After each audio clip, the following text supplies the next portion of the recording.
Gear Up students and families. My name is JP Gray, and I'm here today to tell you my college going story. I hope many of you have wandered upon our YouTube page and seen the many amazing stories that all of our staff members have told you, the difficulties that they've come across through their educational journeys, and that some of those stories have connected with each and every one of you. But I'm here to tell you today that, and all of our staff have told you, that the college going process is not easy, as you probably are aware. There's things that you're going to come across, there's things that you're not going to know, and there's going to be a lot of people that you're going to have to surround yourself to be successful.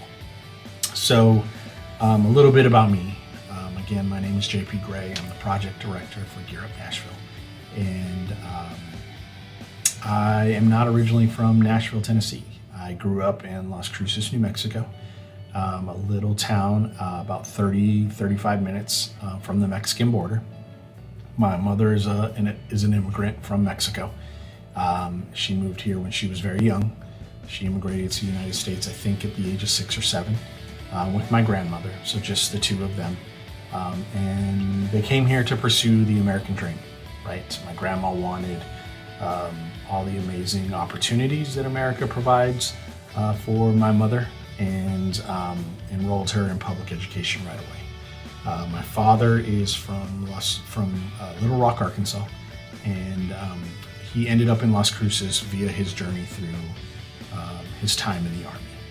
He served one tour in Vietnam, and then when he came back to the United States, he was stationed at White Sands Missile Range, which is a little base right outside of Las Cruces. That's where my parents connected.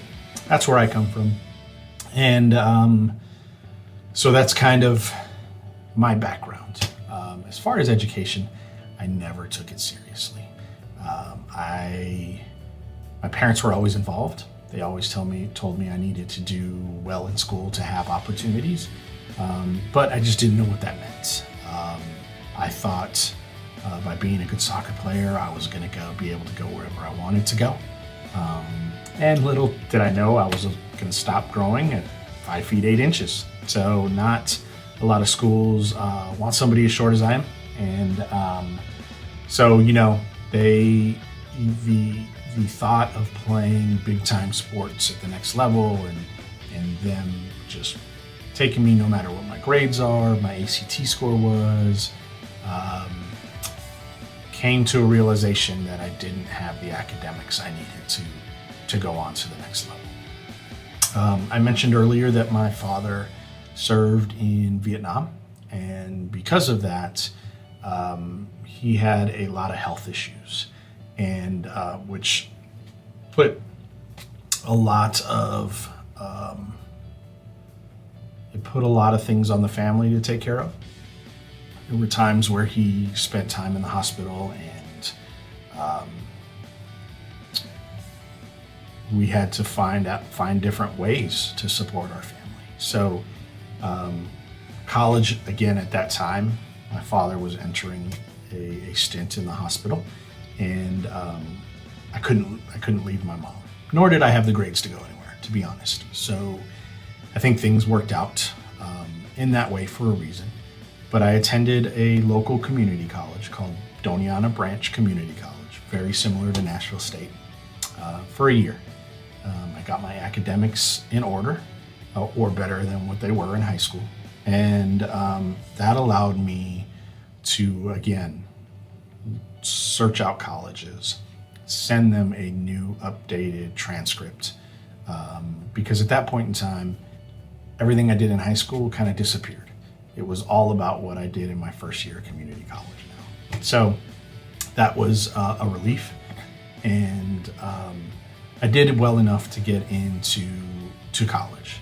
I ended up at a small liberal arts 4-year college, private college in Wisconsin called Beloit, Beloit. That's how you spell it. And Beloit is a lot smaller than some of the high schools that are even here in Nashville. So probably smaller than Overton, smaller than Cane Ridge, smaller than Antioch. It was about 1,200 students, so really small. And I loved it. From the day I got there, people put their arms around me, they supported me, they knew it was going to be a struggle for me, and they provided me all the services that I needed to be successful. So immediately when I got there, I was enrolled in a program called Student Support Services. And that program is for first generation low income students. So first in the family to go to school, and coming from a family that didn't have money to support my educational endeavors. So they knew that right away that they needed to provide me extra support so that I would be successful. I had the opportunity to play soccer there, and loved every minute of it. But I still wasn't academically prepared for a 4-year college that expected a lot of reading and writing. For example, many of my classes, 10, 15, 20-page papers on a regular basis. Sometimes multiple classes expecting 15-page papers due the same week. So I struggled. I struggled with time management. I struggled with studying. I struggled with reading. And I failed out my first semester. And they were going to send me home for the next semester so I could think about it. So I could think about, is this the place I want to be? Do I have the dedication to put in the time? And luckily I had some caring adults at Beloit that came in and said, no, you're going to do this. We're not going to let you fail. We know that if you leave here, you could potentially never come back. And so they went to the president of the university and to the dean who ultimately make the final decision if I can return or not. And they said, we are going to provide JP with all the support he needs to be successful. He's going to go to required tutoring sessions. We're going to teach him how to do time management. We're going to work on his literacy skills, and we're going to teach him how to write a paper. So when I came back that semester, I had a lot of meetings on top of all the classes that I had to attend. But I did it. I did it because those people came into my life. And it was anything from the lunch ladies checking in on me to make sure I was staying on top of everything I needed to do. From the people in student support services, to my soccer coach, and the dean. I would have to meet with the dean every so often just to let him know that I was keeping up with everything that I needed to do. So I made it. Were there times that were difficult? Yes. Did it get easier? Yes. And it's because I had a lot of caring people in my life. And I want to remind you as I close out my story that the Gear Up staff is there for you. They love you, they care for you, and they're there to make sure that you are successful. Reach out to them, ask them questions, get to know them.